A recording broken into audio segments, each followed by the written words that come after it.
अस्सलाम वालेकुम। मेरा नाम डॉक्टर जावेद इकबाल है और जैसे मेरे चैनल को देखने वाले दोस्त हैं वो जानते हैं कि मैं एक सर्जन हूँ। पिछले दिनों हमारी एक सर्जरी की वार्ड में हमारे एक दोस्त ने एक वाक़या सुनाया।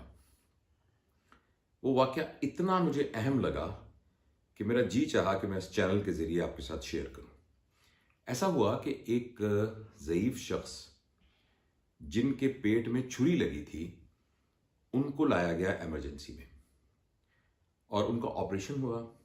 और ऑपरेशन के बाद उनकी अंतड़ी का एक टुकड़ा जो है उसको काटना पड़ा। और बड़ी आंत में चूंकि वो लगी थी तो बड़ी आंत को आर्जी तौर के ऊपर उनके पखाने का रास्ता भी पेट पर बनाना पड़ा, जिसे क्लोस्टमी कहते हैं। इस दौरान में वो ठीक होना शुरू हो गए।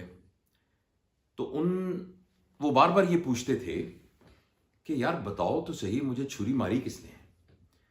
तो उनके अजीज़ व अकारिब सारे उनसे इस सिलसिले में कोई बात नहीं करते थे, उनको नहीं बताते थे। और उन्हें ये कहते थे कि आपको बताएंगे बाबा जी, आपको बताएंगे, आप ठीक हो जाएं फिर बताएंगे, कोई बात नहीं, कोई बात नहीं, कोई था मगर कोई बात नहीं।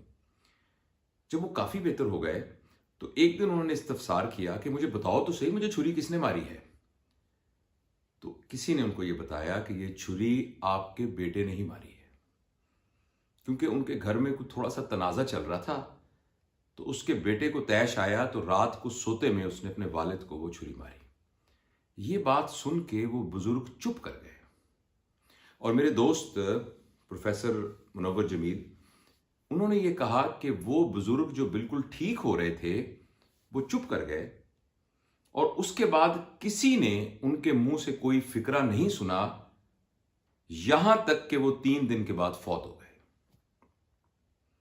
और ये पता नहीं चला कि वो क्यों फौत हो गए, क्योंकि वो अपनी सर्जिकल बीमारी से तो ठीक हो रहे थे मगर वो चुप हो गए और बिल्कुल खामोश हो गए। और 3 दिन के बाद अचानक सोते सोते वो फौत हो गए।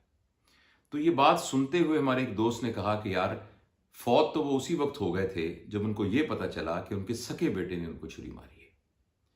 तो मुझे ये वाकया इतना ज़्यादा मेरे दिल पर इसने असर किया, तो मैंने सोचा कि इस बात को आपके साथ शेयर करूं।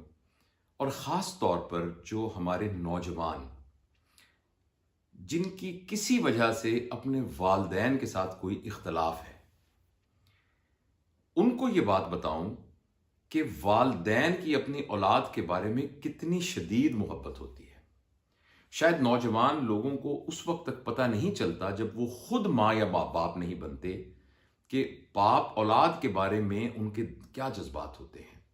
मैं इस बात को एक्सेप्ट करता हूं कि बाज़ औक़ात वालदैन अपनी बच्चों को एक बहुत ही आइडियल इंसान बनाने के फ़िक्र में और उनको एक बहुत अच्छा इंसान बनाने के फ़िक्र में बाज़ औक़ात ओवरडूइंग कर देते हैं, उन पर सख्ती कर देते हैं। और ख़ास तौर पर जब बचपन में उन पर सख्ती की जाती है तो वो सख्ती जो है वो उनके सबकॉन्शियस में इकट्ठी हो जाती है, एक प्री कंडीशनिंग के तौर पर, एक तरबियत के तौर पर।